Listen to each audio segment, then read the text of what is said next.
प्रभु राम देव भगवान अल्लाह खुदा ईश आदि नाम एक ही शक्ति के हैं। वो कैसा है, कहां है, कैसे मिलता है, किसने देखा है? ये प्रश्नवाचक चिन्ह पूर्ण रूप से हटाने के लिए अवश्य सुनिए जगत गुरु तत्वदर्शी संत रामपाल जी महाराज के अमृत वचन, सर्व पवित्र धर्मों के पवित्र शास्त्रों के आधार पर। इससे सिद्ध है कि गीता ज्ञानदाता ब्रह्म है। ये बताता 8वें अध्याय के 13वें श्लोक में कि मेरा एक ओम अक्षर है, नथिंग एल्स। तो इस ओम नाम के जाप से जन्म मृत्यु सदा बनी रहेगी। इसलिए इसने कहा है कि उस परमात्मा की भक्ति कर, उस परम अक्षर ब्रह्म की भक्ति कर, उस तत्वदर्शी संत से ये ज्ञान प्राप्त कर। अपनात्मा प्रसंग आज का गीता जी अध्याय नंबर 7 का श्लोक नंबर 19 को समझने के लिए सब कुछ ये डिटेल बताई जा रही है। इतनी समझाने के बाद ये ज्ञान समझ में आओगा। इसके बाद गीता ज्ञानदाता कहता है कि तू सर्वभाव से उस परमेश्वर की शरण में जा। गीता जी अध्याय नंबर 18 के श्लोक नंबर 62 में 62 में कहा कि अर्जुन तू सर्वभाव से उस परमेश्वर की शरण में जा जिसकी कृपा से तू परम शांति को और सनातन परम धाम को प्राप्त होगा। यानी जहां जाने के बाद फिर कभी लौटकर नहीं आते, वो सनातन यानी सदा रहने वाला अविनाशी स्थान, हम उसे सतलोक कहते हैं। वेदों में उसे रत धाम कहा है, सतलोक, सतधाम, सतलोक। और गीता जी में उसको शाश्वत स्थान, सदा रहने वाला, जिसका कभी एंड ना हो, उसको प्राप्त होगा। फिर तेरी जन्म मृत्यु कभी नहीं होगी। तो इससे सिद्ध हो गया कि उस ज्ञान को गीता ज्ञान दाता तथा वेद ज्ञान दाता नहीं जानता। और वेदों वाला जो ज्ञान है वही गीता जी के अंदर ही उसका संक्षिप्त वर्णन है। लेकिन कुछ अटकलबाजी इस काल भगवान ने स्वयं ला रखी है, वो ठीक नहीं। वो अलग पहचानी जाएगी सूक्ष्म वेद से। अब वो कौन सी है अटकलबाजी इसने लगाई है? इसने गीता जी अध्याय नंबर 3 के श्लोक नंबर 4 से लेकर और 9 तक कहा कि अर्जुन, कर्म सन्यासी से कर्म योगी उत्तम है। कर्म सन्यासी वो है जो हठ योग करके साधना करने के लिए बैठा रहा कई घंटों तक और धंधा करे नहीं, या घर से छोड़कर चला जावे, वहां भी वो इसलिए जाता मैं बैठ कर भक्ति करूं, साधना करूं। तो कहने का भाव ये है कि वहां बताया है कि यदि तू एक स्थान पर बैठा रहेगा और ऐसे हठ योग करेगा तो तेरा निर्वाह कैसे होगा, तेरा जीवन निर्वाह कैसे चलेगा। अर्थात ये नहीं करना, ये बिल्कुल सही है। क्योंकि ये ठीक क्यों है? क्योंकि यजुर्वेद अध्याय नंबर 40 के श्लोक नंबर 15 में भी इसका प्रमाण है। ओम कर्तु समर किलबे समर कर्तुम समर। ओम नाम का जाप यानी मेरी साधना काम करते करते कर, विशेष कसक के साथ कर, और मनुष्य जीवन का मूल कर्तव्य जान कर। गीता जी अध्याय नंबर 8 के श्लोक नंबर 1 में अर्जुन ने पूछा कि मालिक, हे भगवान, आपने 7वें अध्याय के गीता जी के 29वें श्लोक में जिस तत्व ब्रह्म के बारे में कहा कि उसको जानने के पश्चात प्राणी केवल जरा और मरण, जरा माने वृद्धावस्था के दुख से और मरण माने मृत्यु से छूटने का प्रयत्न करता है और कोई डिमांड नहीं रखता। तो 8वें अध्याय के प्रथम श्लोक में पूछा वो किम तत्व ब्रह्म। 8वें अध्याय के 3रे श्लोक में गीता ज्ञानदाता ने कहा वो परम अक्षर ब्रह्म है, वो उससे अन्य है गीता ज्ञानदाता से। तो फिर 8वें अध्याय के 5 और 7 में अपनी साधना बताई है कि, और 13 में, 8वें अध्याय के 13 में कि मेरा वो मंत्र है, इसका अंतिम सांस तक जो सिमरण करता हुआ जाता है उसको वो परम गति होती है जो ओम से मिलती है। और 5वें और 7वें में 8वें अध्याय के कहता है कि तू हर समय में युद्ध भी कर और मेरा चिंतन भी कर। यानी काम करते करते ही साधना करनी है, या हठ योग करने की आवश्यकता नहीं इसमें। और फिर इसने 6ठे अध्याय के 10 से लेकर 15 तक के अड़ंगा अड़ाया है, वो इसने अपनी सोच ठोक दी। तो वो देखो, अगर हम गीता अध्याय नंबर 6 के श्लोक नंबर 10 से लेकर 15 वाले को सही मानेंगे तो ये 3रे अध्याय का 3 से लेकर के 9 तक का ये ज्ञान गलत हो जाता। उसमें क्या कहा इसने छठे अध्याय के 10 से लेकर 15 में कि एक विशेष आसन हो, नीचे कुशा बिछी हो, ऊपर मृगशाला हो, उसके ऊपर कपड़ा हो, आसन घना ना ऊंचा हो ना नीचा हो, और नाक के अगले भाग पर ध्यान रखे और नो साधना करे। तो ये तो हठ योग हो गया। तो ये इसकी अपनी सोच है, ये वेद ज्ञान नहीं है, तो इसको हमने ग्रहण नहीं करना है। तो इस तरह की जो अटकलबाजियां हैं ये तो है वेद ज्ञान विपरीत। तो अब कैसे निर्णय होगा? वेदों से हम निर्णय करेंगे, वेदों में क्या लिखा है। और फिर सूक्ष्म वेद इज द मास्टर की, जो कबीर परमात्मा ने सच्चिदानंद घन ब्रह्म ने जो ज्ञान दिया है अपने मुख कमल से बोलकर आकर के, उसमें ये सभी ज्ञानों का, सभी धार्मिक अनुष्ठानों का यथार्थ ज्ञान है। तो उससे भी तुलना करेंगे हम। तो अब इस अज्ञान को कति छाण के, कपड़ छाण कर देंगे 2-3 बार, और बिल्कुल जैसे शुद्ध देसी घी बनाते हैं, कहते हैं 2 बार ता रखा है, ये दुताया घी है, ये कभी बिल्कुल प्योर है तो प्योर कर देंगे। कर दिया दास ने ये समझो इसको।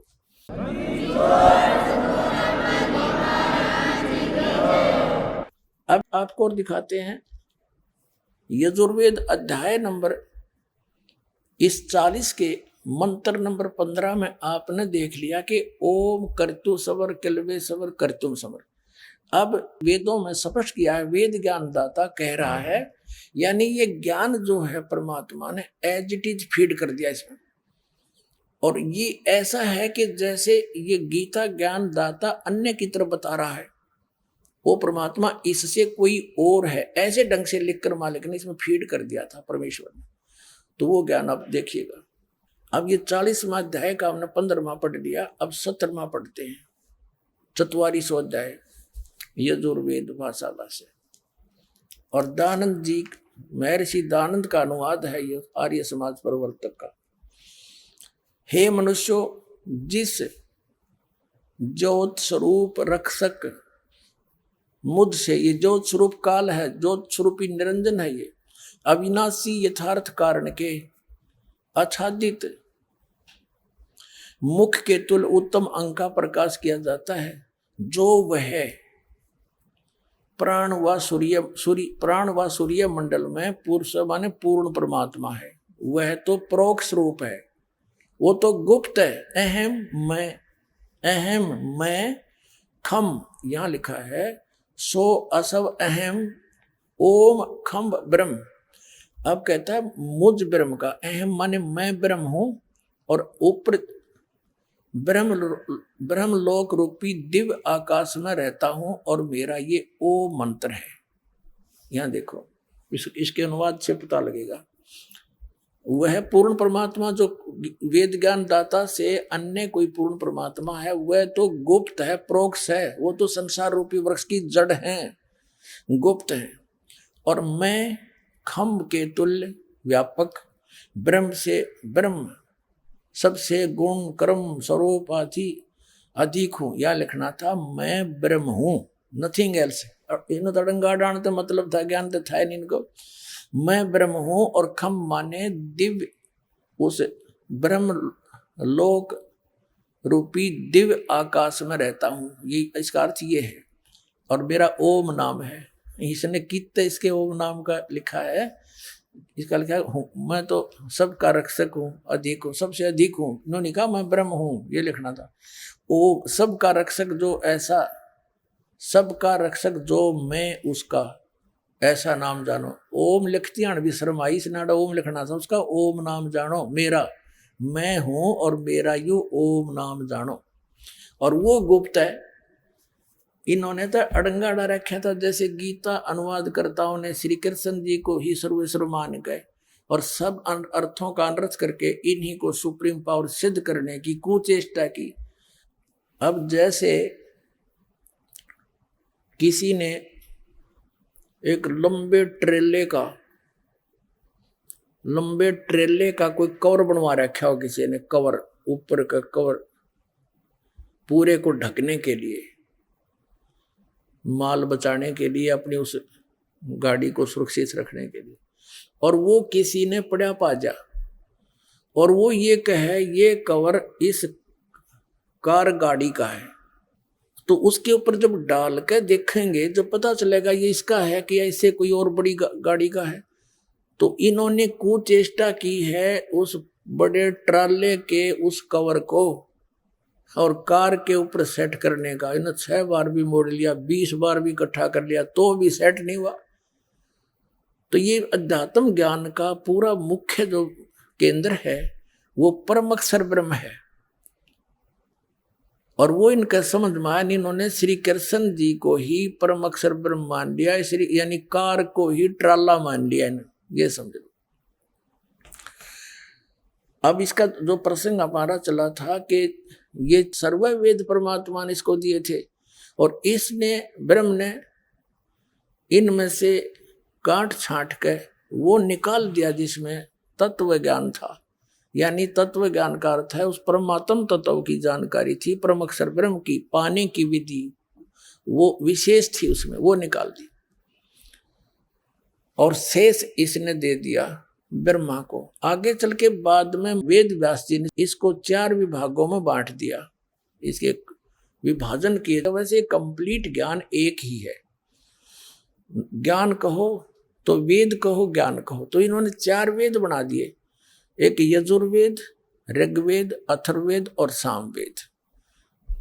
ये वैसे ज्ञान टोटल एक ही है, जैसे 18 पुराणों का एक ही बोध माना जाता है। तो अब क्या हुआ, जो प्रसंग चल रहा था, इन ऋषियों ने इन वेदों को जैसा समझा, सतगुरु इन्हें मिला नहीं। और कहते हैं गुरु बिन काहू न पाया ज्ञाना, ज्यों थोथा भूस छड़े मूड किसाना। अब प्रसंग चल रहा है कि जैसे कहते हैं गुरु बिन वेद पढ़े जो प्राणी, और समझे ना सार रहे अज्ञानी। अब जैसे गीता जी अध्याय नंबर 7 के श्लोक नंबर 16 और 17 में और 18 में इसने बताया है कि 4 प्रकार के व्यक्ति मेरी साधना करते हैं। तो जिज्ञासु तक, अर्थार्थी, आर्थ और जिज्ञासु ये रिजेक्ट कर दिए। ज्ञानी सेलेक्ट किए कि ज्ञानी आत्मा है तो अच्छी, उदार है, नेक है।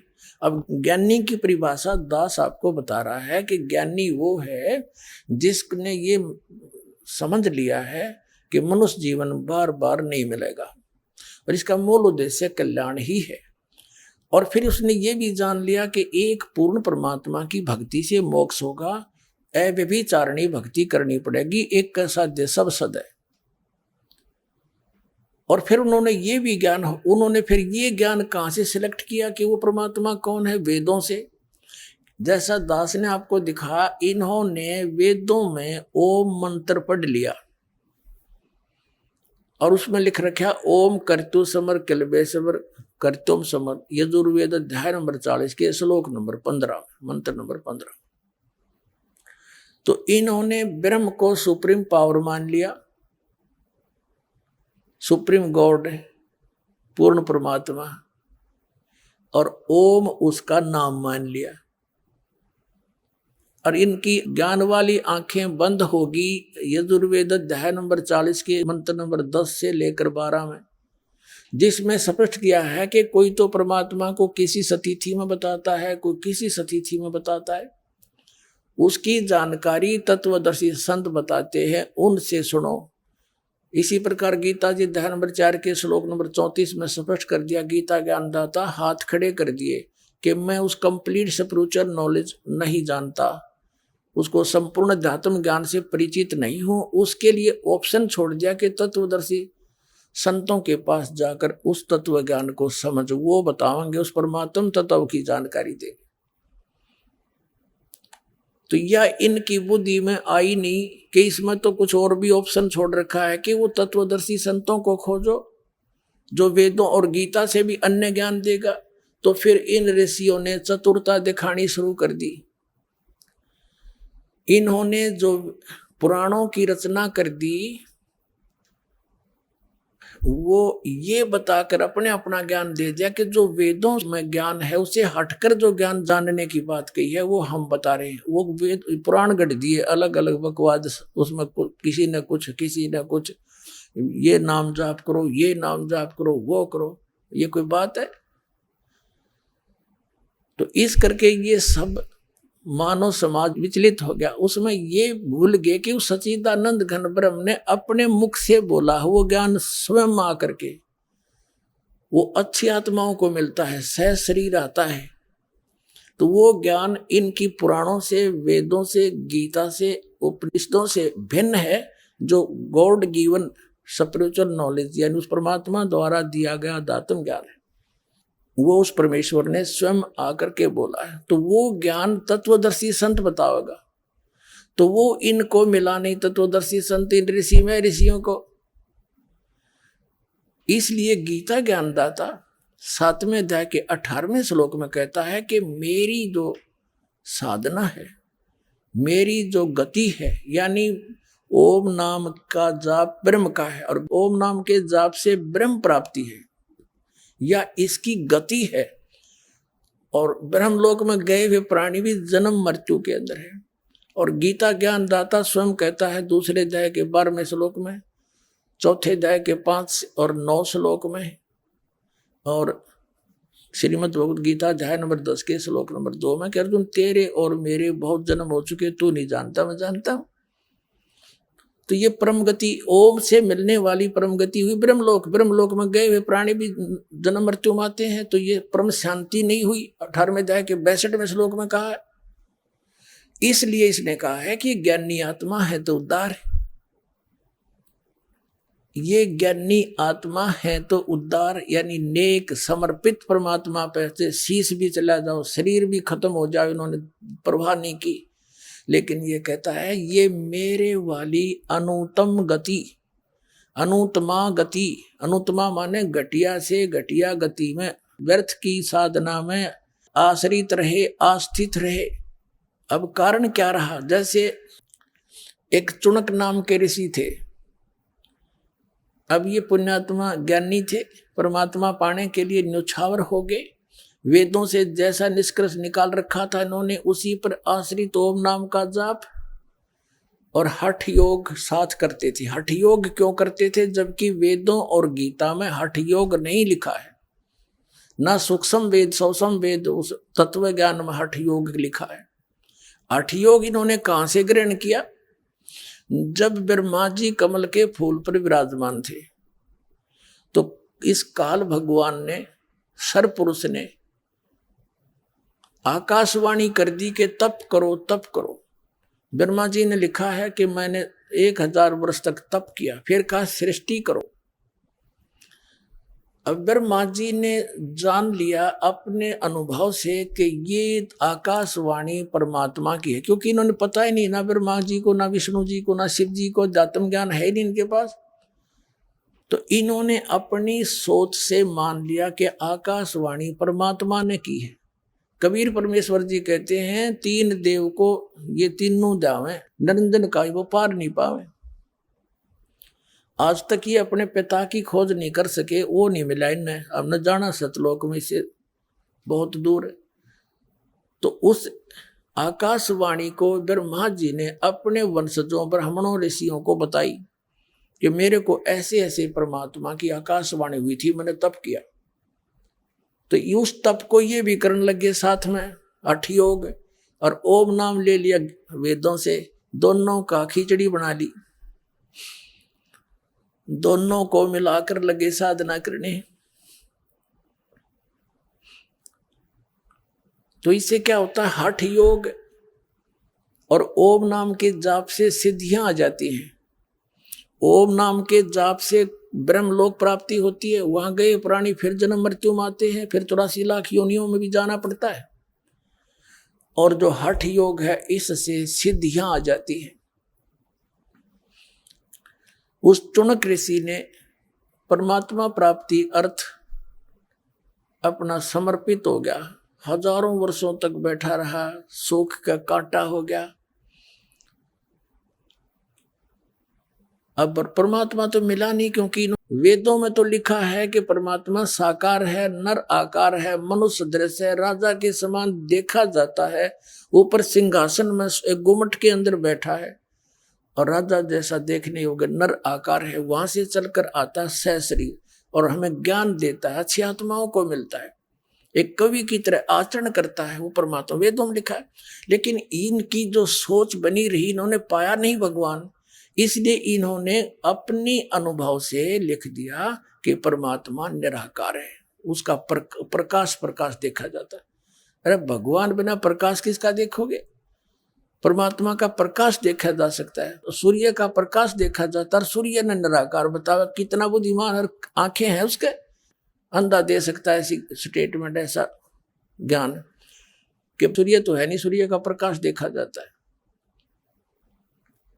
तो परमात्मा प्रकाश में है, मनुष्य दृश्य है, उसका एक रोमकूप में करोड़ सूर्य करोड़ चंद्रमा मिला दे, इतना रोशनी है मालिक की। इन ऋषियों ने, कबीर साहब कहते हैं, खोजत खोजत था किया, अंत कह दिया निराकार। खोजते खोजते थक गए, लास्ट में कह दिया बेचून, क्यों? तो निराकार है। तो इन्होंने अपने उपनिषद, जो उपनिषद क्या है, जैसे कठोपनिषद है, मांडुक्य उपनिषद है, ये इन ऋषियों का अनुभव है, जैसा इन्होंने वेदों को समझा और फिर उस जो इन्होंने अपना अनुभव भक्ति से किया वो सारा उसके अंदर लिखा है। जैसे एक सत्यार्थ प्रकाश है इस कलियुगी महर्षि दानंद का अनुभव, ये बताता परमात्मा निराकार और वेद बताते परमात्मा साकार। तो ये उपनिषद बन जाता अगर इसकी समय पर पोल ना खुलती थे। लोगों ने, महापुरुषों ने, भक्तों ने वेदों को पढ़ना छोड़ दिया और इन उपनिषदों को पढ़ना प्रारंभ कर दिया जो किसी ऋषि का अनुभव है। तो उसमें उन्होंने ये सोचा कि इन महर्षियों ने वेदों को सही समझा है, अपना अनुभव किया है, हम वेदों को नहीं पढ़ सकते, उनका सारांश इन उपनिषदों में है, तो हमने इन उपनिषदों को पढ़ना प्रारंभ कर दिया। हम अपने मूल पाठ को भूल चुके थे और हमने ये मान लिया कि इन महापुरुषों ने, ऋषि महर्षियों ने वेदों को और भगवान को सही जाना है, इन कख भी ना जाना है। तो अध्यात्म ज्ञानहीन थे, नेत्रहीन थे, इनके विषय में बताया परमात्मा ने, मोती मुक्ता दर्शत नाही, ये जगह सब अंधरे, दिखत के नैन चश्मिन के फिरा मोतिया बंदरे। परमात्मा ने बताया है कि तुमने ये विद्वान दिखाई देते हैं क्योंकि एक संस्कृत भाषा जानते हैं। संस्कृत एक भाषा के जानने मात्र से विद्वान नहीं होता, उसको संस्कृत इंग्लिश भाषा नहीं आती तो इंग्लिश में अविद्वान हुआ, काय का विद्वान हुआ फिर वो। और परमात्मा कबीर जी हर भाषा को समझते हैं, वो पूर्ण परमात्मा है, वो पशु पक्षियों की भाषा भी जानते हैं, मनुष्य की तो बात ही छोड़ दो। और उसको ये अविद्वान कहा करते थे, वो क्यों? तो अविद्वान है, संस्कृत नहीं जानता, क्या जाने वेदों के बारे में। अब वेद बताई उसके बारे में रहे हैं। कबीर साहब कहा करते, वेद मेरा भेद है और मैं ना वेदन के माही, और जोन वेद से मैं मिलूं वो वेद जानते नहीं। पर कबीर परमेश्वर ने कहा था कि ये वेद मेरी जानकारी दे रहे हैं, लेकिन इन वेदों में वर्णित विधि से मेरी प्राप्ति नहीं हो सकती, इसलिए मैं ना वेदन के माही और जौन वेद से मैं मिलूं उस तत्व ज्ञान से। ये चारों वेद जानते नहीं, इनमें वो वर्णन नहीं है उस ज्ञान का, उस वेद का जो जिससे परमात्मा मिले। तो वो परमात्मा ने स्वयं आकर बोला है कबीर वाणी के माध्यम से। अब ये चुनक नाम का ऋषि था, इसने हठ योग किया, जैसा इन्होंने वेदों को समझा, हजारों वर्ष लगा रहा, परमात्मा तो मिलना नहीं था, ये एटम बम बन जाते, सिद्धियां आ जाती इनमें। और इतना प्रसिद्ध हो गया ये सिद्धियों में कि इसके आगे बड़े बड़े सिद्ध पुरुष भी नतमस्तक होने लगे इसकी सिद्धि देख गए। एक मानधाता चक्रवर्ती राजा था। चक्रवर्ती का अर्थ होता जिसका पूरी पृथ्वी पर शासन हो, और छोटे छोटे राजाओं को वो अपने अधीन कर लेता था। और वो राजा लोग फिर उस सम्राट को, चक्रवर्ती राजा को टैक्स दिया करते थे, उसके नौकर समझो। और वो राजा क्या करता था, 1 वर्ष में या 2 वर्ष में 3 वर्ष में एक अश्वमेध यज्ञ किया करता था। एक घोड़ा छोड़ देता था, अपना पर्सनल हॉर्स, अपना निजी घोड़ा, और उसके गले में ये बांध दिया जाता था कि ये मानधाता चक्रवर्ती राजा का घोड़ा है, उस पर कोई सवार नहीं बैठता था। उसके गले में एक पंपलेट लिख कर टांग दिया जाता था। अन्य सैनिक उसके साथ साथ जाते थे। उस पर लिखा हुआ था कि मानधाता चक्रवर्ती राजा का ये घोड़ा है, राजा के पास इतनी सेना है 72 करोड़। वैसे अक्षौणी लिखा है, अब अक्षौणी की डिटेल बताने लगे बहुत समय लग जाएगा। एक अक्षौणी तो 72 अक्षौणी सेना थी, 72 करोड़ समझ लो, सीधी सी बात। और जिस राजा ने, यानी छोटे राजा को, नरेश को, राजा चक्रवर्ती राजा की पराधीनता स्वीकार ना हो, वो घोड़े को पकड़ ले और युद्ध के लिए तैयार हो जाए। तो वो घोड़ा पूरी पृथ्वी पर घुमाया जहां जहां उनका शासन था। पूरी पृथ्वी पर शासन था, जहां भी वो गए किसी ने घोड़ा पकड़ा नहीं। तो घोड़ा जब जा रहा था, वो भी ऋषि की झोंपड़ी के पास से गए थे और वापस आए जब 6 महीने में, तो तब भी वापस आ रहे थे उसी के पास से। तब उस ऋषि चुनक ने पूछा कि सैनिकों, इस घोड़े पर क्यों नहीं बैठा, कोई सवार क्यों नहीं है? सैनिकों ने बताया कि ऐसे ऐसे राजा मानधाता चक्रवर्ती का ये घोड़ा है, इस पर कोई बैठ नहीं सकता और हम इस उद्देश्य से गए थे। सारी कहानी बताई। अब ऋषि ने सोची कि राजा को अभिमान हो गया, इसकी बुद्धि ठिकाने करनी चाहिए।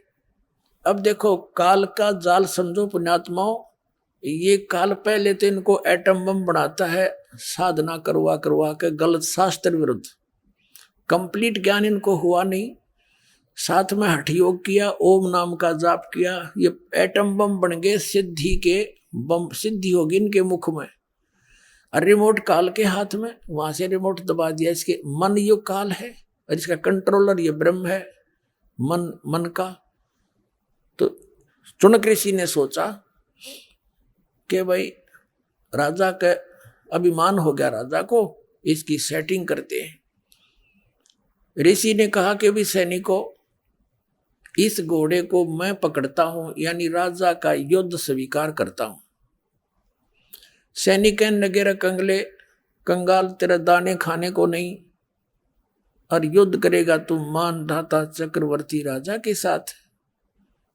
तेरी क्यों सात बोल दे रही है, क्यों तेरी सहमत आ रही है? अपना रट ले राम, कर ले जो तेरा काम है, मत मरे बेआई। तो ऋषि ने कहा भाई बांध लिया मैंने, यो घोड़ा बांध दो मेरे वृक्ष के, और उन्हें सोच लो मेरी ऐसे ही मौत होगी, पर इसकी अकल ठिकाने करूंगा। अब सैनिकों ने बांध दिया घोड़ा। वो तो चाहे थे कोई शर हो हमारा, हम गढ़ा 1 मिनट में। राजा के पास गए और उसको संदेशा दिया कि जी आपका घोड़ा एक चुनक नाम के ऋषि ने बांध लिया। राजन, आज एक व्यक्ति ने आपकी बेइज्जती की है, कल दूसरा शीश उठाएगा। ये सैनिक राजनीति बताते हैं मंत्री लोग, इसको अभी बुराई को कहते हैं प्रारंभ में नष्ट कर देना चाहिए। राजा ने कहा कर दो काम उसका। तो 4 टुकड़ी बना ली 72 अक्षौणी सेना की, 18 करोड़ की समझ लो, 18 अक्षौणी की। उधर से उस ऋषि ने अपने जीवन के जो डले डोए थे, साधना करी थी, हठ योग किया था, तप किया था, उसकी बना ली 4 पुतली, 4 एटम बम, परमाणु बम। वचन से, वचन जैसा कोई शक्तिशाली परमाणु नहीं है। तो ऋषि ने एक पुतली छोड़ दी, एक परमाणु छोड़ दिया। उधर से राजा ने एक 18 करोड़ की सेना की टुकड़ी भेज दी। तो उस पुतली ने, उस परमाणु बम ने, ऋषि के वचन से छूटे हुए परमाणु बम, सिद्धि के बम ने 18 करोड़ सेना को कत्लेआम कर दिया, मार दी। राजा ने दूसरी टुकड़ी भेज दी, ऋषि ने दूसरी पुतली छोड़ दी, यानी 72 करोड़ सेना का नाश कर दिया सैनिकों का। किसने? उस एक काल के पुजारी ने, ब्रह्म के साधक ने। इसके विषय में परमात्मा कबीर जी ने कहा है, 72 अक्षौणी खा गया वो चुणक ऋषिश्वर एक, ये दे धारे जोरा फिर ये सभी काल के बेखे। परमात्मा कहते तुम इनको ऋषि समझते थे, ये तो चलती फिरती मौत थी। मौत, जोरा माने मौत। ये सभी काल के भेख यानी काल के पुजारी, ब्रह्म के पुजारी।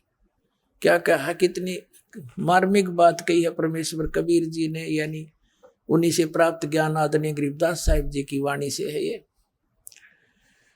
72 अक्षौणी खा गया, ओए खा गया यू चुणक ऋषिश्वर एक।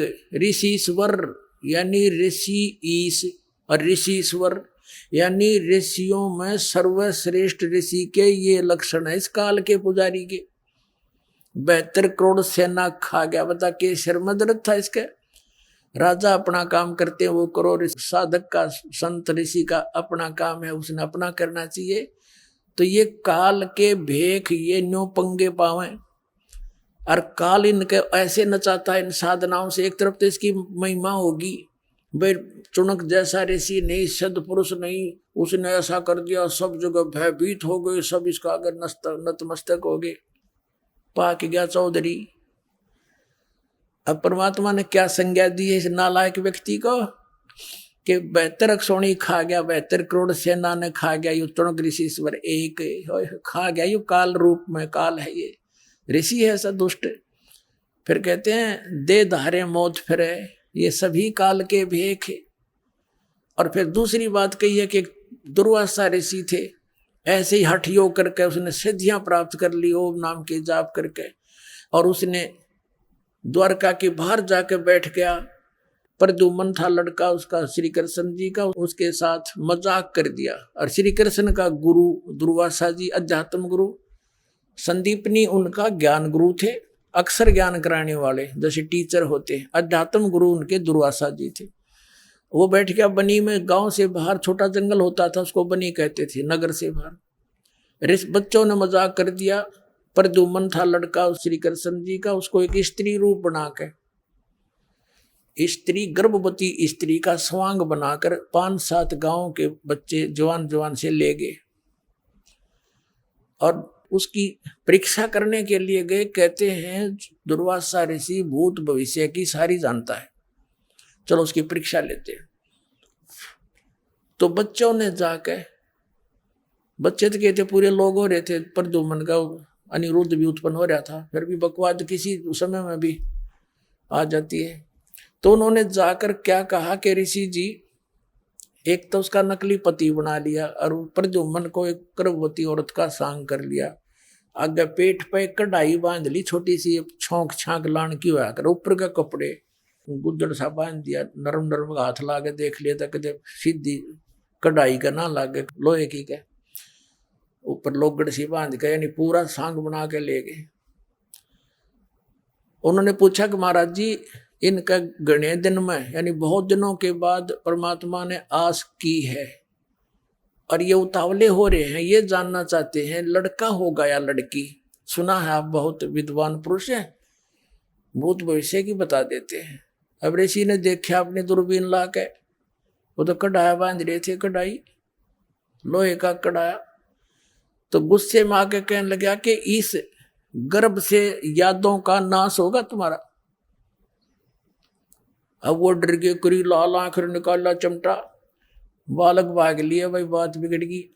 बड़े बुजुर्गों ने पता लगा कि भी दुर्वासा जी ने श्राप दे दिया कि यादव कुल का नाश होगा। बच्चों ने मजाक कर दी, श्री कृष्ण के पास गए। श्री कृष्ण जी ने कहा कि दुर्वासा जी से प्रार्थना करो जा करके। तो दुर्वासा जी ने कह दिया मैंने जो वचन निकाल दिया वापस नहीं हो सकता, मैं नहीं रोक सकता इसको, जाओ अपने बच्चों को संभाल के रखा करो। तो श्री कृष्ण जी चिंतित हुए, तो उन्होंने क्या समाधान बताया कि सांप के नाश करने का, कि सभी जो कपड़े थे यूज किए थे स्वांग बनाने में उन्हें जला दो, और जो कढ़ाया है, कढ़ाया जो लोहे का, उसको घिसा घिसा के प्रभास क्षेत्र में जमुना में डाल दो, ना रहेगा बांस ना रहेगी बंसरी, क्योंकि इससे नाश होना है। अब देखो पुण्यात्मा, इस एक कथा से कितनी शिक्षा मिलेगी अपने को। हम ये मानते रहे हैं कि जैसे हमारे धार्मिक गुरु बताया करते थे कि श्री राम श्री कृष्ण हमारे सब पापों का नाश कर सकते हैं, सब साप को मोक्ष कर सकते हैं। ये अपने साप नाश नहीं कर सके, हमारा कैसे कर देंगे। जैसे नारद जी ने साप दिया था श्री विष्णु जी को, क्या आज तूने मेरे साथ ऐसा जुल्म किया है, एक तुम भी अपने पत्नी के वियोग में आजीवन दुख पावेगा। उसी साप वो श्री विष्णु जी श्री कृष्ण श्री राम रूप में जन्मे और सारी उम्र वो दुख भोगना पड़ा, वो काट कैसे सके। ऐसे ही श्री कृष्ण जी के यादव कुल को श्राप दे दिया दुर्वासा जी ने, तुम्हारा नाश इस कढ़ाए के से होगा, ये गर्भ से। अब श्री कृष्ण जी ने समाधान भी बता दिया कि इसको घिसा कर डाल दो जमुना में। उन्होंने सारा काम कर दिया, जमुना में डाल दिया घिसा घिसा कर कति चूरा बना के। और एक कड़े होते हैं दो साइड में, छोटे छोटे कड़े लोहे के ऐसे, तो उन वो कड़े घिसाण की ड्यूटी ला दी एक व्यक्ति की, एक एक की। तो एक ने तो घिसा घिसू दिया, एक ने सोची कि सारा ये तो कढ़ाया घिस लिया, वो आलसी सा था, उसने थोड़ा बहुत घिसाया घिसाया, बाकी छोड़ दिया, फेंक दिया जमुना में। वो घिसा कर जमुना में डालना था, उन्हें सोची कौन देखा कर देने का, उसने वो वैसे डाल दिया। वो किसी मछली ने खा लिया, कोई खाद्य पदार्थ समझ गए, चमकीला सा था। वह मछली पकड़ ली एक मछियारे ने, और वो शिकारी भी था, ये मांसाहारी, फिर सारे काम करे, मछली ठा जाओ तो खरगोश। वो कौन था, वो सुग्रीव का भाई बाली था, जो श्री रामचंद्र जी ने उस बाली को वृक्ष की ओट लेकर धोखेत मारा था। तब उसने कहा था, भगवान आप तो परिचित हो विधान से, आपने सामने आना था, जो सूरवीर था तो आप ऐसे धोखे से क्यों मारा, तेने बदला देना पड़ेगा मेरा। तो उसने कहा था, भाई ठीक है, तेरा बदला द्वापर युग में दूंगा। अब वही बाली वाली आत्मा एक शिकारी बना, पारधी बना, और उसने वह मछली पकड़ दी। वो मछली काटी तो उसमें चमकीली वस्तु पाई। लोहार सुनार दोनों को देखा, सुनार तो कहने लगा ये तो कोई इस्पात अच्छा है, इस्पात है, ले जा लोहार के पास। लोहार के पास ले गया, न्यू बोला भी, लोहार बोला भी बहुत अच्छा इस्पात है, तो इसका क्या बनवाना चाहता है। शिकारी ने कहा कि तू मेरे इस तीर का एरो बना दे, मेरे बाण का आगे का हिस्सा बना दे। उसने विषाक्त करके जहर में बुझा के और वो तीर का अगला हिस्सा बना दिया। अब उधर से दुर्वासा जी ने श्राप दे दिया कि यादव कुल का नाश होगा, और उधर से श्री कृष्ण जी ने समाधान बता दिया, इसने घिसा घिसूगा खत्म कर दो, कपड़ों को जला दो, ना रहेगा बांस ना बजेगी बांसुरी, यानी श्राप मुक्त। अब सब निश्चिंत हो गए, भाई बड़ी बढ़िया विधि बताई। अब दुर्वासा तो श्राप देकर चला गया। अब कुछ दिनों के बाद यो बीज उगना ही था श्राप का, अब वो फलीभूत होना था। नगरी में आपस में झगड़े, जवान हत्याएं, अपने आप मृत्यु होने लगी। तो ऐसे उपद्रव जब होते थे तो उस नगर के लोग संत ऋषि गुरुओं के पास जाते थे। श्री कृष्ण जी यादव कुल का गुरु थे और पांडवों के भी गुरु थे। अब श्री कृष्ण के पास फिर गया, सारे मौजिज व्यक्ति इकट्ठे हो गए कि हे भगवान, नगरी में पता नहीं कौन सा पाप उदय हो गया, कोई किसी की बात सुनने को तैयार नहीं, शर्म लाज रही नहीं, जरा सी बात होती है लट्ठम लट्ठा हो मार डालते, हत्याएं होने लगी, ये क्या कारण है। तब श्री कृष्ण जी ने बताया कि दुर्वासा का श्राप भाई फलीभूत होने जा रहा है।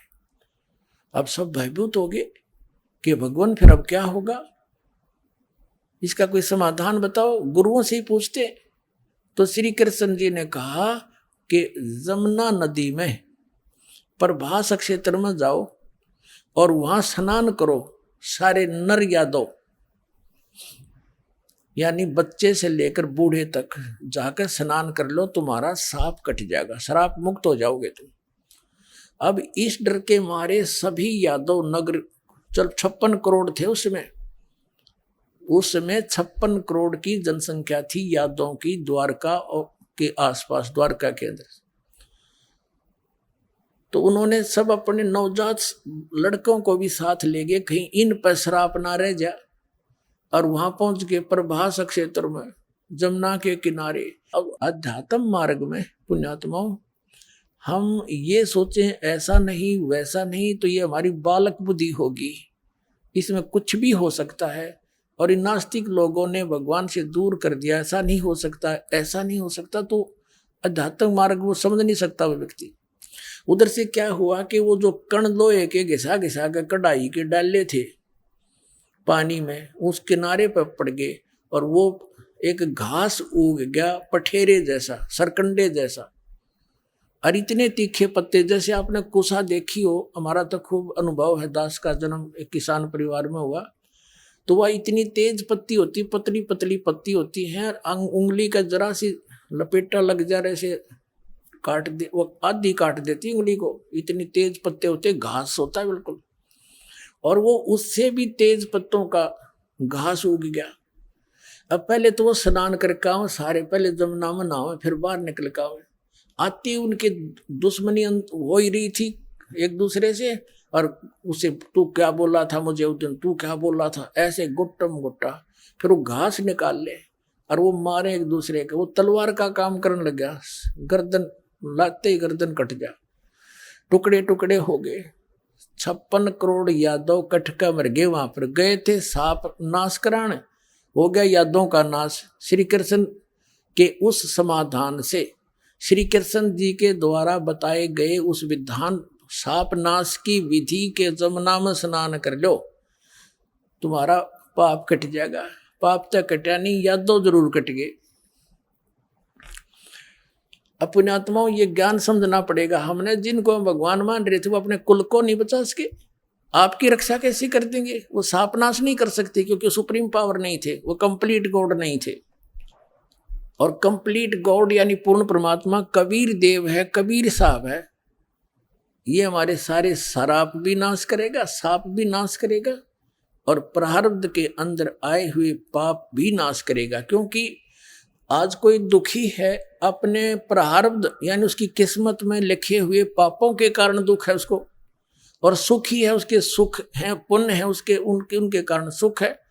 अब पुण्य से सुख, पाप से दुख हो गया, और उसका समाधान के लिए किसी संत ऋषि के पास जाते हैं। पहले तो जंतर मंत्र बताता, जैसे श्री कृष्ण जी ने बता दिया, लेकिन उनसे कुछ होना जाना है ही नहीं। तो फिर वो लास्ट में कह देते ये तुम्हारे प्रारब्ध के कर्म थे, तो भोगने ही पड़ेंगे। और फिर वो ये भी कहते हैं कि भक्ति कर लो, साधना करते रहो, जो हम बताते हैं, भविष्य में ये दुख नहीं होंगे। अब जैसे किसी के पैर में कांटा लगा हो और उसका कारण कोई बता दे कि पीड़ा है तुझे, तो आपके कोई कांटा लगा है अंदर, गुप्त है वो कांटा, तो मैं निकाल नहीं सकता, निकलेगा नहीं। जूते पहन ले, आगे कांटा नहीं लगेगा। तो पुण्यात्मा, कांटा लगे पैर में जूता पहना नहीं जा सकता, वो तो कांटा निकले और फिर उसको सलाह दी जाए ये आगे से जूते ना उतारना, और जूते निकालने से तुझे कांटा लगा जिस कारण से पीड़ा थी। अब वो पहले कांटा निकले और फिर उसको सलाह दी जाए कि जूते मत निकालना, तो फिर वो कभी जूता नहीं निकालेगा, उस डर से कि भगवान कहीं फिर से ना वो पीड़ा ना आ जाए। तो ऐसे ही जो आज दुखी हैं और उनके वो कर्म रूपी कांटे लगे हुए हैं, जब तक वो कांटे नहीं निकलेंगे वो भक्ति कर ही नहीं सकता। सपने में भी नहीं सोच सकते वो आदमी भक्ति कर लेगा जिसका टेंशन हो रही है, उसकी तो वो तो उसकी भक्ति करे है, जो उसके लिए काम अड़ा खड़ा है या कोई बीमार है वो तो उसकी भक्ति करेगा, मैं ठीक हो जाऊं। तो यहाँ परमात्मा कहते हैं कि वो इस भक्ति से, मालिक की भक्ति से, इस परमात्मा कबीर साहब की कृपा से आपके प्रारब्ध के कर्म भी नाश होंगे, तभी तो आपको सुख होगा, तभी भक्ति में रुचि बढ़ेगी इंसान की। हाँ भाई, बड़ी दया करी। और ये भगवान कहीं फिर भक्ति छोड़ दी, नियम तोड़ दिया, तो फिर हे परमात्मा कहते फिर वो कहर फिर ना टूट जा। इस डर से फिर आजीवन भक्ति करेगा, उसका कल्याण हो जाएगा।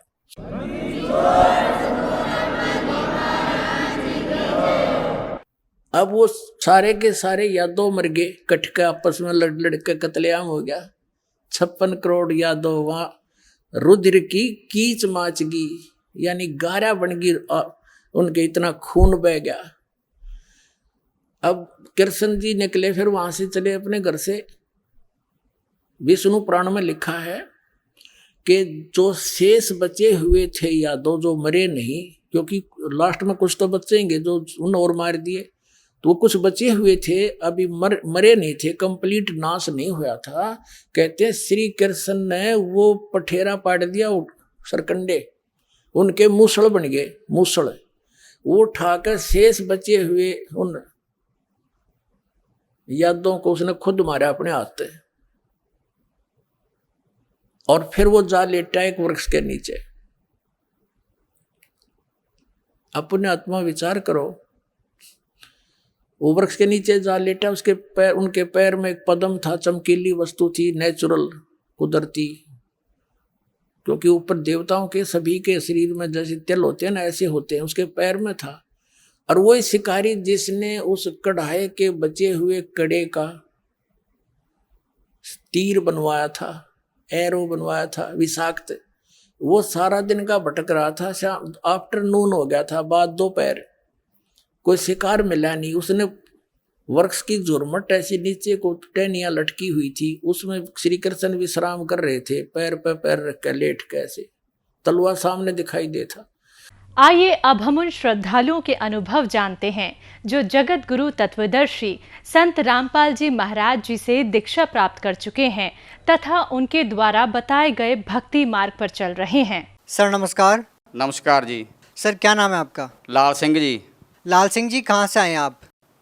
मोड़ मंडी, जिला बठिंडा जी, पंजाब से जी। सर संत रामपाल जी महाराज जी से नाम दीक्षा लेने से पहले आप क्या भक्ति साधना करते थे?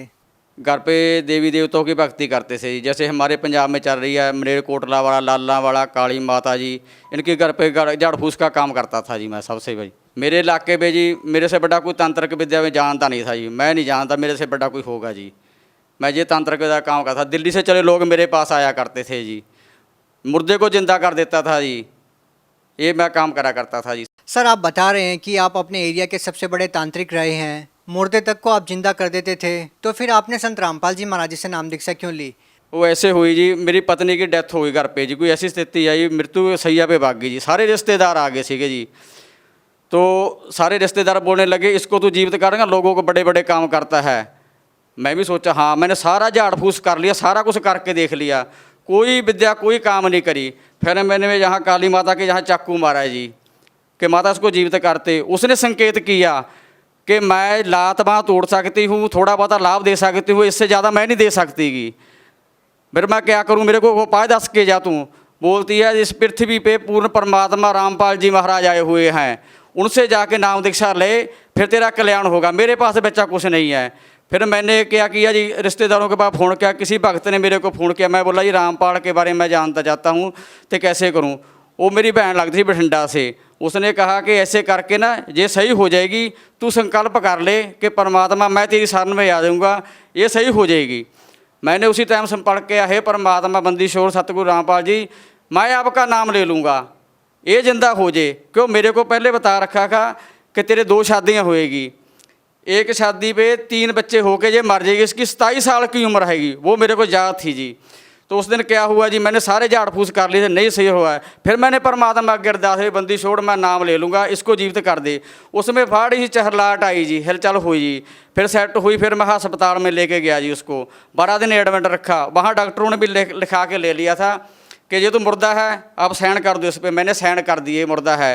बोला परमात्मा आगे अरदास लगा, मैंने बोला परमात्मा आगे तो मैंने लगा ली है। तो उसके बाद ही वहाँ से सेट हुई, फिर मैं परमात्मा का नाम लेके आया जी। परमात्मा किसका? संत रामपाल जी महाराज का नाम लेके आया मैं बरवाड़ा में जाके जी, 2012 में नाम लिया मैंने जी। सर आपने बताया कि जब आपने काली माता के नाम पर अपने हाथ पे चाकू मारा और आपने कहा कि इसको जीवित कीजिए, या फिर मेरे को रास्ता बताइए, और फिर काली माता ने रास्ता बताया कि संत रामपाल जी महाराज जी से नाम दीक्षा ले लो। इससे पहले आपको काली माता ने रास्ता क्यों नहीं बताया? ਉਹਨਾਂ ਨੇ ਉਹ ਕਹਿੰਦੇ ਸਾਡੇ ਕੋਲ ਕੋਈ ਰਾਸਤਾ ਨਹੀਂ ਜੀ, ਅਸੀਂ ਥੋੜ੍ਹਾ ਬਹੁਤਾ ਲਾਭ ਦੇ ਸਕਦੇ ਹਾਂ ਤੈਨੂੰ, ਕੋਈ ਸੱਟੇ ਦਾ ਨੰਬਰ ਦੇ ਸਕਦੇ, ਉਹ ਵੀ ਮੇਰੇ ਕੋਲ ਆਉਂਦੇ ਸੀ, ਹੋਰ ਲਾਭ ਦੇ ਸਕਦੇ, ਲੋਕ ਠੀਕ ਹੋ ਜਾਂਦੇ ਸੀ।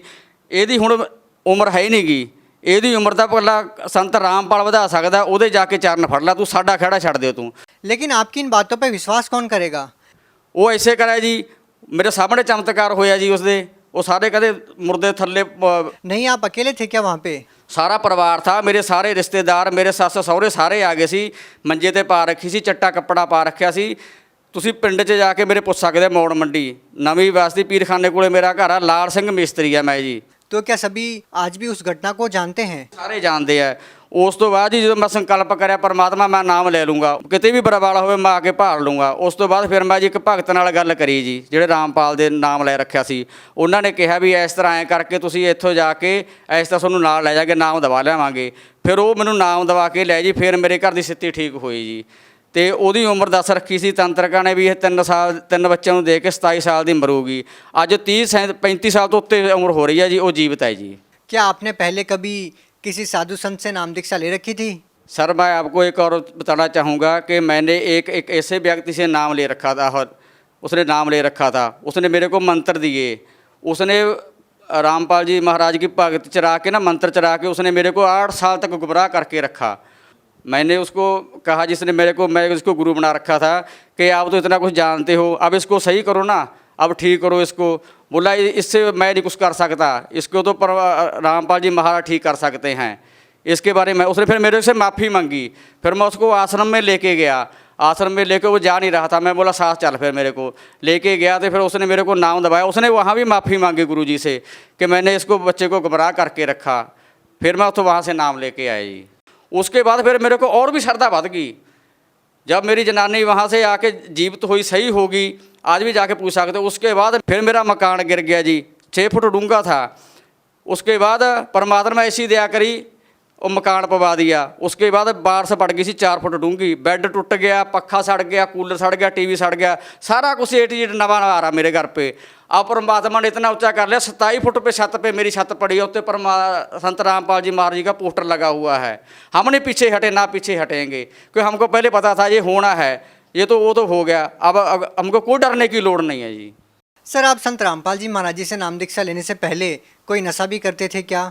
सर नशे की तो आपको मैं क्या बताऊं, इतना नशा करता था, बुक्की भी मैं खाता था जी, दारू भी पीता था। क्योंकि अरे गाली माता गद्दी थी कि एक मुर्गी काट ली, एक बोतल मंगवा ली, और 4 मैं कैप्सूल खाता था लीले। इतनी लत पड़ गई थी बहुत ज़्यादा।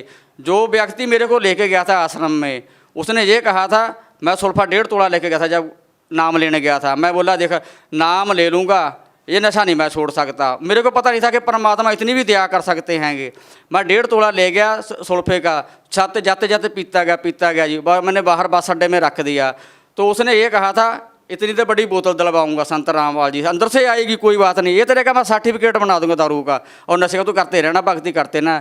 जैसे मैं अंदर गया, परमात्मा से नाम दीक्षा ली, सिर पे हाथ रखा, वो तो मेरे से पता ही नहीं चला कि कब मेरे लत छूट गई। 3 दिन मैं वहाँ परमात्मा के साथ संग हुई, 3 दिन मैं रह के गया। बाद में मेरे को लोड नहीं पड़ी, और जितना मेरा पोटा पड़ा था घर पे, लीले कैप्सूल और बुक्की और दारू और बंडल, वो जैसे मैंने नाम लेके आया, मैं बाहर आके ना उसको पीना तो दूर, मैंने हाथ भी नहीं लगाया, मैं डंडे से बाहर करके ना मिट्टी का तेल पा के फूका उनको घर पे आके। सर, अब आपको कितना समय हो गया नशा नहीं किया आपने? कितने साल से आपने नशा नहीं किया है?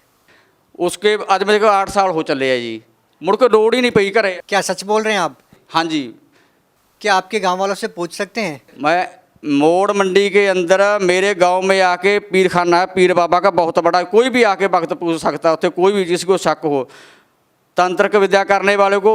ये तो कुछ भी नहीं, जैसे मैं जानता था भगत जी अपने इससे धरती से सोना निकालना, ऐसे बंदे के साथ रहा, उसने धरती से भी सोना निकाल के दिया। मैं उस सुनार को बेच के भी आया, आज भी मेरे घर पे प्रूफ पड़ा है, मैं साथ में लाना भूल गया जल्दी में, वो भी आपको दिखा सकते हैं, मेरे घर पे है वो छड़ के। और वो जो जिसके साथ मैं लगा था, मेरा गुरु बना हुआ था पहले, मैं कहता उससे बड़ा कोई गुरु नहीं है बाबा पृथ्वी पे। वो क्या करता था, दारू की बोतल चाहिए मेरे को, भाई गुरुजी पैसे तो है नहीं गए, कहता फोटो के आगे हाथ कर, फोटो के आगे हाथ करता 100 का नोट ऊपर गिर जाता था और मैं दारू लेके आता था। इतने इतने में देख के वही मेरे को लेके गया आदमी। वो कहाँ लेके गया? जिस व्यक्ति को मैं सबसे बड़ा गुरु मानता था जी, वो कह उसने माफ़ी मांगी। उसने कहा, मैं उसको सब तो बड़ा गुरु मानता था, उसने कहा भी मेरे से बड़ा परमात्मा आप आया बैठा संत रामपाल जी है, उससे बड़ा कोई नहीं है। फिर मैं बोला तू मेरे को गुमराह करके रखा, उसी दिन बोल देता। बोला मेरी मजबूरी थी। फिर मेरे को वहाँ लेके गया। और एक बात और बताना चाहता भगत जी आपको, वो उसने नाम ले रखा था गुरु जी का। नाम लेके छोड़ के ना जो भक्ति बोध में अपने दिए हुए हैंगे सप्त उजागर सतपुरुष मेरे सुख के सागर, इसके जो बाणी थी ना परमात्मा की, उसने मेरे को मूढ़ी की कलामे बना दी थी। मेरे को नहीं पता था भी बाणी कौन सी काम कर रही हैगी। फिर उसने वहाँ जाके माफ़ी मांगी, उसके मेरे को बना के रखे थे, उसने मंत्र बना के दे रखे थे। फिर मेरे को उसने सारी बात जाके आसन ने बताई कि मेरे को माफ़ कर दो भगत जी, मैं आपको ऐसे गुमराह करके रखा हूँ, ये परमात्मा आए हुए हैं, इनके चरण नहीं छोड़ना। उसके बाद फिर मैंने पूछे मुड़ के नहीं देखा दुनिया से जी। क्या आज भी आप तांत्रिक का काम करते हैं? जैसे कि आपने बताया कि एक पीर बाबा की दरगाह है जहाँ पे आप रहते हैं। नहीं हुण नहीं मैं काम करता, हूँ तो लोड़ ही नहीं पैंदी भगत जी, अब तो लोड़ ही नहीं पड़ी भगत जी उसके बाद न करने की। क्यों? एक बंदा 10 कैप्सूल के देता है, डॉक्टर एक 10 कैप्सूल देता है कि आपकी बीमारी ठीक हो जाएगी, 10 कैप्सूल करो, और कोई एक ही कैप्सूल दे दे वो भी राम नाम का। फिर हमको 9 खाने की क्या लोड़ है भगत जी, 10 खाने की। क्या आज आप पूर्ण रूप से स्वस्थ हैं? क्या आपका परिवार आज पूरी तरीके से ठीक है? जब से मैंने संत रामपाल जी से दीक्षा ली है ना, मेरा सारा कुछ सेट हो रहा है जी। घर भी बन गया, सब कुछ बन गया, अब भी सब कुछ सही चल रहा है जी। तो उसके बाद एक मैं अनुभव और बताना चाहता हूँ जी। मेरी लड़की है जी 22 साल की, तो वो बीमार होगी जी। मेरे घर पे सिर्फ 1000 रुपये पड़े थे जी, 400 तो डॉक्टरों ने ले लिया जी, तो 600 रुपया बाकी रह गया जी। फिर मैंने संत रामपाल जी से अरदास करी, भक्तों ने कहा कि अरदास लगा गुरु जी से। डॉक्टर बोला चंडीगढ़ ले जा। मैं बोला मेरे पास तो 1000 रुपये, मैं चंडीगढ़ कहाँ से ले जाऊँगा उसको। तो अरदास लगाई कि ऐसे ऐसे करके जी, ऐसे ये बात है जी। तो मैं बोला भगत जी अगर मेरी लड़की मर गई ना तो उसको मैं यहाँ जला भी नहीं सकता, मेरी औकात नहीं कि हमारे राम बाग में 2200 रुपये की पर्ची काटते हैं, मैं गरीब कहाँ से दूंगा, और संस्कार भी आप यहीं कर देना, मैं आश्रम में लेके आ रहा हूँ। तो उन्होंने कहा बेटा तू घबरा नहीं भगत जी, गुरु जी से अरदास लगाते हैं संत रामपाल जी से, वो तेरे को अरदास बताएंगे, फिर उसके बाद बात करेंगे। संत रामपाल जी महाराज ने कहा कि परमात्मा में विश्वास रखो, भक्ति करो, ये सेट हो जाएगी, ठीक हो जाएगी। उसके बाद एक गोली की लोड़ बनी पड़ी भगत जी। सर भगत समाज को आप क्या संदेश देना चाहेंगे? मैं भगत समाज को ये संदेश देना चाहता हूँ भगत जी, सर जी, कि ये तंत्र विद्या में एक चक्कर में ना पड़े। जैसे जेड़ा मेरा गुरु बनाया हुआ, मेरा गुरु बना रखा था, मैं बोला उससे बड़ा और मेरे से बड़ा कोई गुरु नहीं था। इसमें कुछ नहीं रखा, मैंने सारे खेड़ के देख लिए है, सारे करके देख लिए है, इसमें कुछ नहीं रखा है। इसमें जो ये काम करते हैं ना झाड़ फूस का, सियाणिਆਂ ਦਾ, पंजाबी में सियाणा ਦਾ जो बड़े बड़े बाबे बने फिरते हैं, कुछ भी नहीं ये परमात्मा की शरण च संत रामपाल की शरण में जाओ, जो थोड़े नहीं काम बनते ना वो भी बनणगे थोड़े। उत्थों जाके मैं गया पर शरण च गया संत रामपाल जी, उत्थे उन्हें भी माफ़ी मंगी तो मैं भी माफ़ी मंगी, हे परमात्मा मैं दुनिया नहीं लुटूंगा, जो कुछ कर रहे हैं ना असीं ये आपदे बच्चों वास्ते कोड़ इकट्ठा कर रहे हैं, ये समझ लो, ये सारा पाप कमा रहे हैं। हुण संत रामपाल जी को जाओ, वो तो नाम दीक्षा लो तो आपदा कल्याण करो, जिन्हें बच्चे चाहिए नेगे। नहीं ये पता नहीं काल के जाल च फसे हुए हैं, काल कुल च पुट मार ले, बस रोण तो बिना होर तुहाडे कोल कुछ नहीं रह जाता। जिन्ने भी तांत्रिक का काम करते नेगे सारिਆਂ ਨੂੰ मैं हथ जोड़ के प्रार्थना करदा है भी इस काम नूं छड्ड दिओ ते तुसीं आपदा संत रामपाल जी शरण च जाके ਉਹਦਾ ਗਿਆਨ सुनो। चैनल ते 7:40 ते आ रहा है। बहुत बहुत धन्यवाद। सत श्री